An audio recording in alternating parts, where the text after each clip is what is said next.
Real quick, I'm going to drop in the chat below um, two things. The first thing is I have some events coming up. So if you happen to be in those markets, love to see you. Beleza. Albuquerque and Colorado Springs this week. Um, so if you guys happen to be there, love to see you. And then I'm going to be in Scottsdale on the 19th. So I'm going to drop this for you guys as well. Boom. So if you happen to be in those markets, love to see you guys. Just if you're not, that's okay too. But love to see you guys in those. And then the last thing, and I'll make this quick, was I started working with a company like Sell a Home, Save a Child.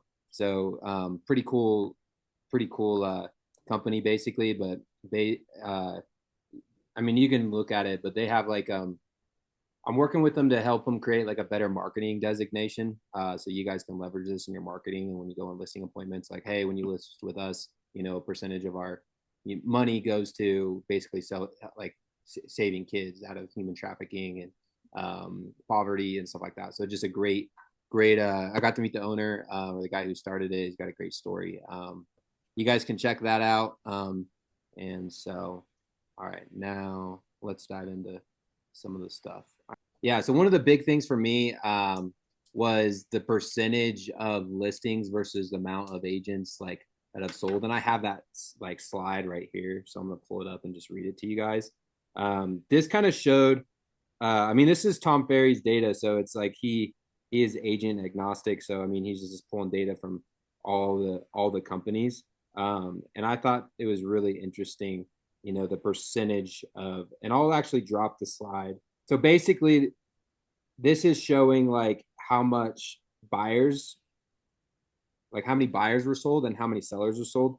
And the long of it short is basically there's a, and it proves that kind of the slide that we talk about, there's a disproportionate market share shift, right? Where a small percentage of agents are closing majority of the deals. And so how do you get a piece of that pie, right?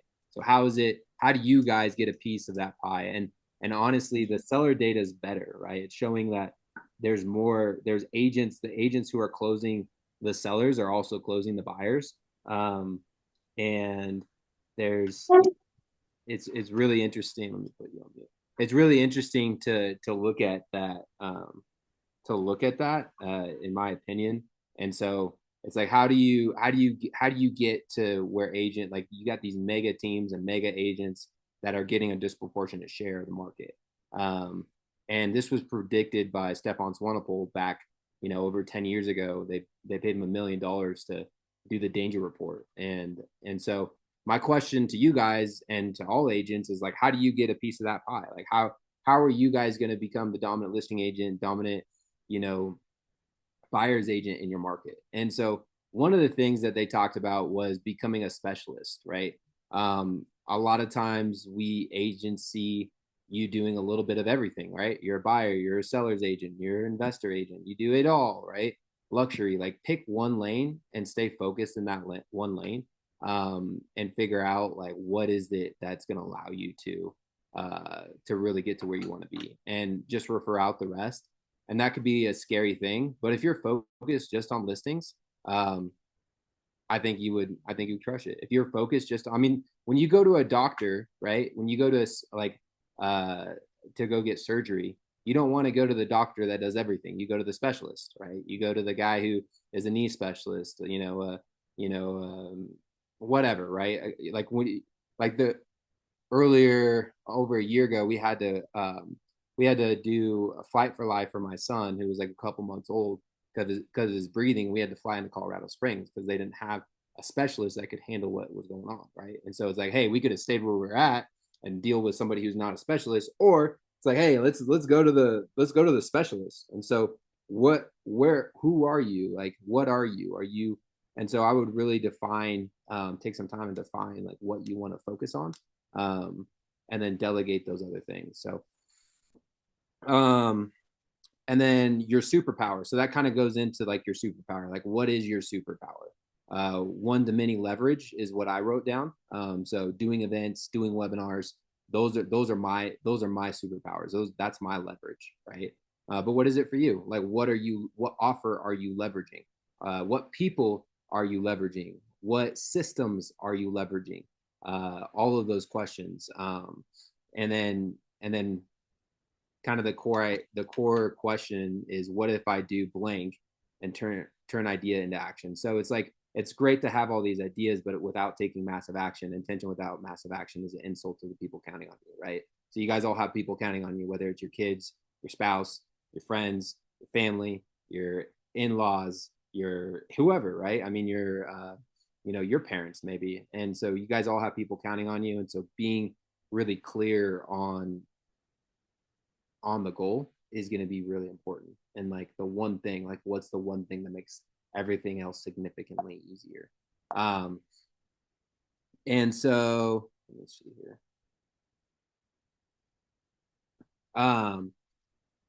Habits or dictate outcome. So like boring consistency. Like one of the things that they had talked about was being like very like doing the boring things, but you're consistent with it. And that could be calling the leads that come in, right? I would be surprised. I would guess that 50%. Well, maybe this group's a little bit higher, but my inkling tells me that a lot of you guys aren't calling the leads that are coming into your system. A lot of you guys aren't calling the people that are in your database. You guys don't have a top 100 that you call once a month and use the Ford method: family, occupation, recreation, dreams. Like you don't have the systems built. Your business is still built on happenstance. You happen to run into somebody that wants to make a move, and that's just not going to work. So success is boring. 20 hours, productive hours a week, max, and no grind, no burnout, right? So imagine just working 20 hours a week instead of the 80 hours a week. What would that look like for your business? How do you get to that spot where you're just working 20 hours a week on the highest leverage activity that you could possibly be doing? And so instead of having to do everything, like, oh man, I got to do a newsletter, and I got to do this, and I got to do that, and I got to do this, and I got to do that. It's like, yeah, that's all great. And those are all things that need to happen. But is it the best use of your time? Probably not. So you guys need to look at getting a VA. Oh, I can't afford a VA. Well, how many sales do you need to make in order to get a VA? How many? Maybe you guys need an ISA.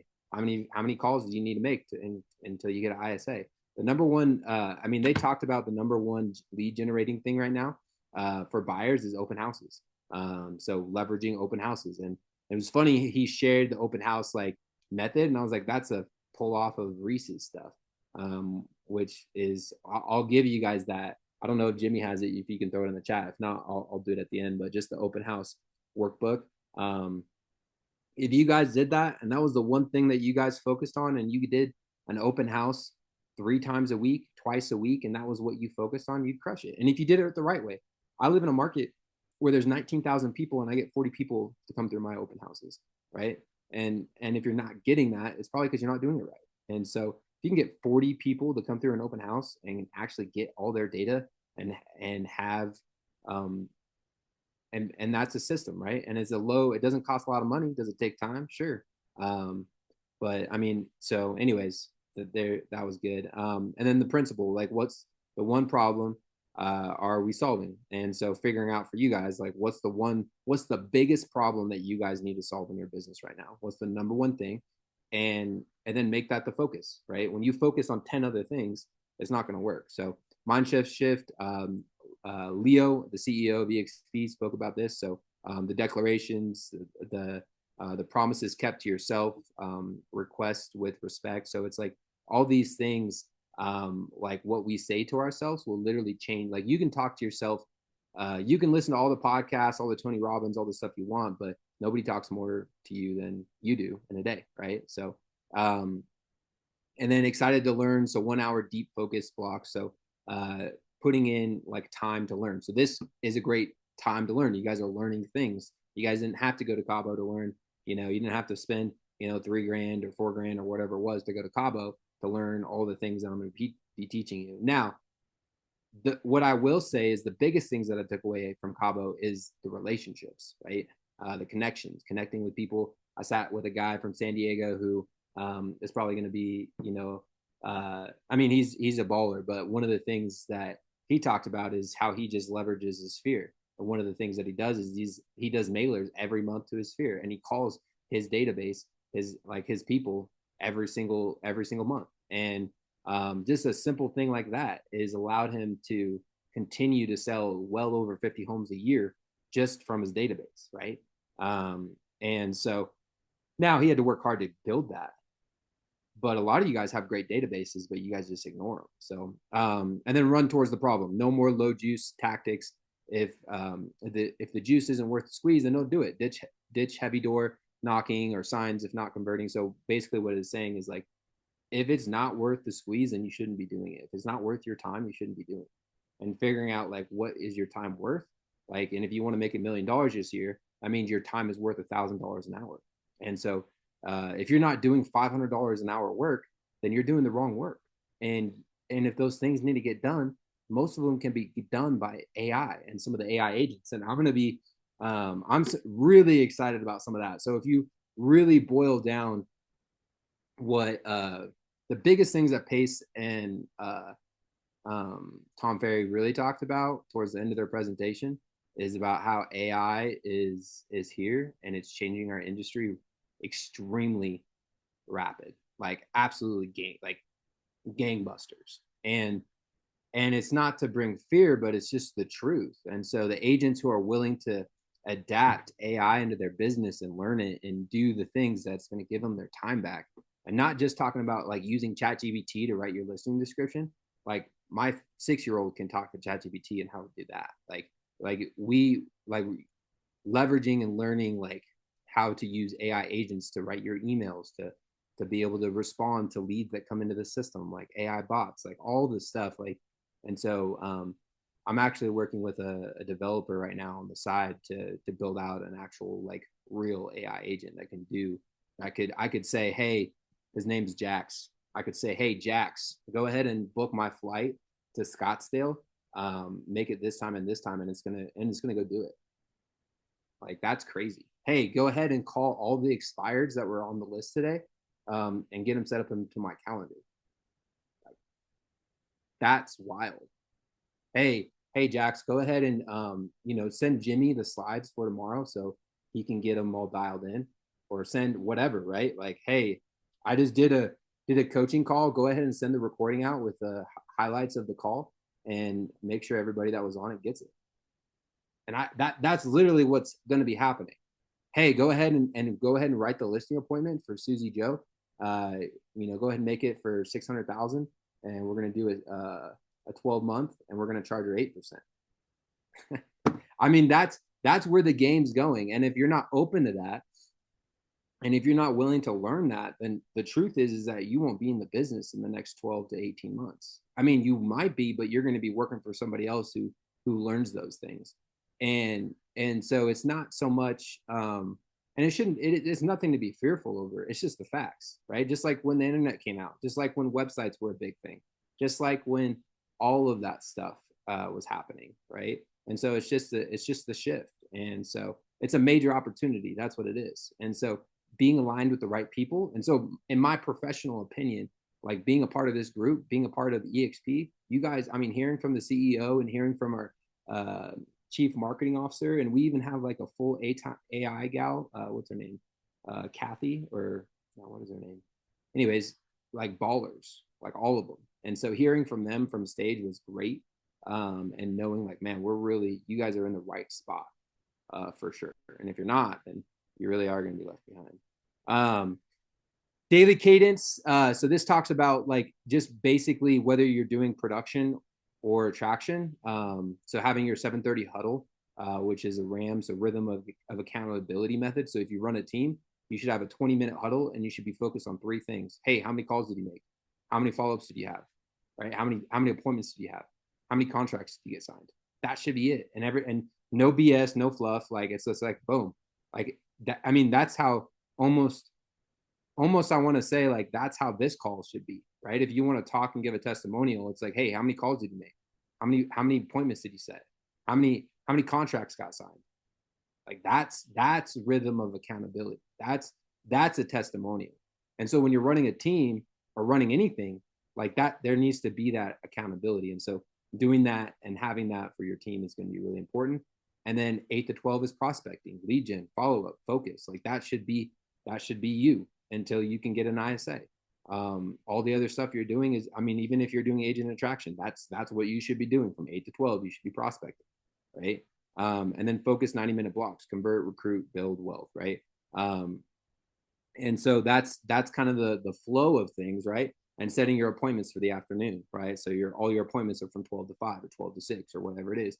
But the prospecting needs to happen. And whether it's by you or somebody else, it needs to happen in your business. And if you're paying for leads to come into the system and you're not calling them, you're basically just flushing like money down, like you're flushing money down the toilet.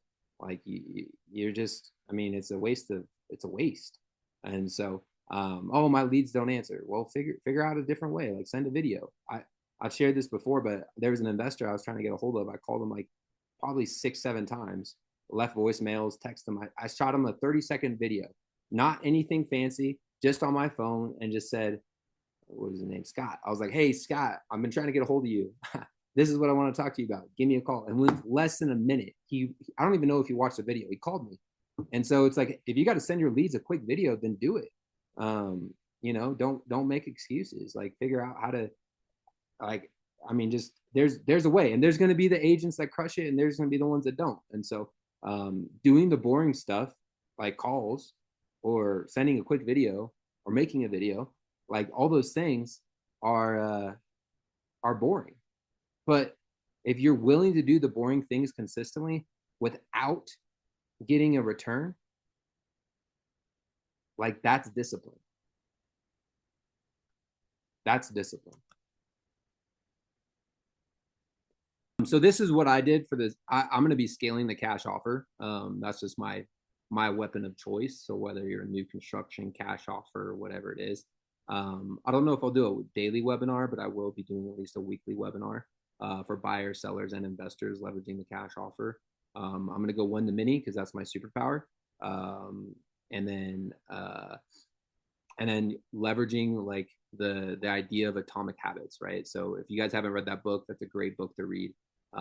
But it's talking about figuring out how to build a new discipline. So if it's going to be a discipline for you to do lead gen for 90 minutes a day, then maybe like I would suggest reading that book.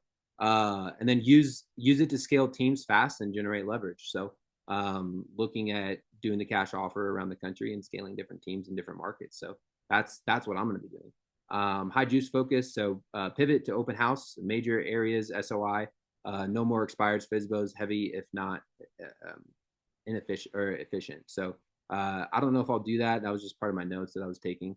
But for agents that I'm coaching, you better believe that I'm telling them to do an open house. Like after seeing the data, like it's one thing to hear, hey, on Instagram, like open houses are great. But when you get somebody like Tom Ferry and some of the top agents in the country pulling up like the data behind what's actually really working, leveraging that, like running an open house funnel, game changer, right? That's all part of the booklet. I'm gonna throw that in at the end, guys. All right, team building and leadership. So core roles, so buyer's agent, showing agent, listing specialist, ISA, admin, getting 2 pigs in a trough. So 2 people per job. That way there's competition. So if you're looking at building a team, understanding that and understanding that, hey, if I'm going to have an ISA, I probably should learn to get 2, right? If I'm going to do a listing specialist, I probably should get 2. If I'm going to have a showing agent or a buyer's agent, I probably should get 2. And here's the thing, guys, being a buyer's agent isn't a bad thing because you can have showing agents. Imagine you just locking up buyers and you got showing agents that are going and showing all the properties. So you're not having to show 20 deals, right? So being a buyer's agent isn't a bad thing. It's just figuring out how to get the leverage. Okay. And then build on trust. So relationship first, hire director of ops. So, and then to unlock leverage. So understanding like,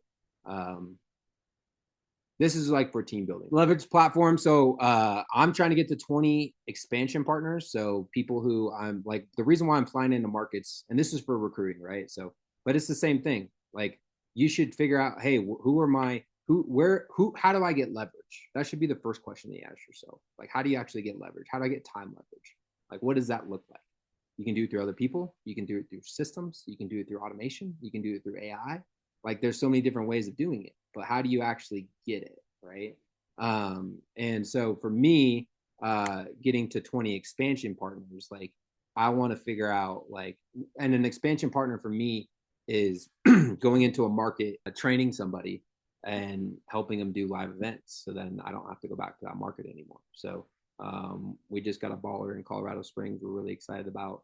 We got a baller in Las Vegas. Got a baller in Scottsdale. Looking to go. We got some other ones that are on the brink. So if I get to 2025 expansion partners, and I get them excited and teach them the skill of building, my life is going to change, right? And so, anyways, it depends on you guys. So for you, if you're trying to make $1 million in a year through real estate, like how many transactions is that? And then do you have a buyer specialist? Do you have a showing specialist? Do you have a listing specialist? Because you shouldn't be having to do all of those things, right? Do you have an ISA? Do you have a TC? What can you replace with AI, right? Asking all of those questions. And I'm going to do a deep dive on some of this stuff. I just is giving you like a 30,000 foot view of what I learned. For me, the big thing, one of the big things that I really liked was his financial model, and I'll draw it out at another time. But basically, what he would do is he would take 80% of his money, or he would take 80% of his money and put it into basically the family trust, right? So take 80% of so if you're making 200K this year in real estate, you would take 80% of that, right? And you would put it into the family trust. And then from the family trust, you would go buy real estate with that, right? You would buy an asset. You would buy maybe multifamily, RV park, even an Airbnb, single family home, whatever it is, right? And then you would borrow against that asset, right? So let's say you put 200K in there, and you were able to go, you put 180K in that, and you were able to pull money from that to go and buy an asset. And you were putting 20-30% down, because you don't want to be upside down. So you want to put some money down towards it, right? So it can actually cash flow. And then from that, you would borrow against that. Maybe you would borrow 40%, 50%, and you would live on that money because that's tax free, right? So when you borrow against your asset and you're able to cover the note from the income that's coming in, you're literally living on tax free money. And so that's a beautiful thing. So if you put 400K down and you were able to borrow 50% of that, or you were able to go get, whatever that number is, right? Even you could even take the entire 80% into the family from the family and build over the next couple of years, then buy the asset, and you could buy it, close with all cash or close to cash, and then you borrow against that tax free, and then it's just you could go take that and put it back into the family office, and then borrow against the family office, right? So there's just this cool way, and I'll draw it out more. Some of you guys understand what I'm saying. Some of you guys have no idea what I'm saying. But the whole point of it is being able to not pay any taxes and also build true wealth, right? And be protected at the same time. So, so I really like that. All right. So one of the big things that everybody talked about, pretty much everybody, that was maybe not everybody, but let's call it at least seven of the top, or seven speakers, including Tom Ferry and Pace Morby and our chief marketing officer and our AI specialist for EXP. They all talked about something called I call it AIO, AI optimization versus AEO, and the ability to show up at the top of ChatGPT, Gronk, Gemini, Perplexity, all the different platforms, right? When someone searches who's the best real estate agent in my market, and most people think, oh, I can just prompt it there. And the truth is that a lot of them didn't even know. And so this has been something I've been working on the side. And so I'm not ready to roll it out to you guys yet, but know that it's here, and that we can have the ability to help push you guys to the top of ChatGPT and Gronk and Gemini and all the different platforms, and which gets you to the bottom of the funnel. It's better than Google. I mean, if you think about it, it's pretty awesome. So with that said, my point is that you guys are in the right room. You guys are hungry, right? Those who are always hungry, humble, and smart and willing to learn, they're going to learn. And so When's that rolling out? We just got to figure out some logistics of it. But I have the ability to do it for you. Let's just put it that way. So we just haven't rolled it out yet.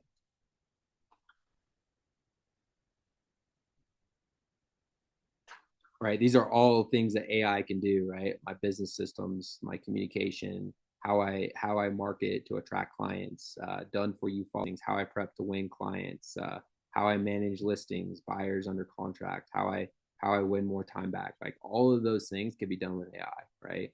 And all of those things, a lot of it can be done with the things that I just put on the next slide, right? The ChatGPT, Perplexity, Grok, Gemini, Claude. Um, HeyGen, Descript, Opus Clips, Canva, 11 Labs, Notebook LM. Those are all things. These are all tools that I would start like becoming at least familiar with because it's very elementary. But there's ways that you can build like on top of those. And I'm not saying like you got to become a coder, or you got to become some guru that can do all these things. Like, no, you just got to be willing to like kind of copy and paste, to be honest.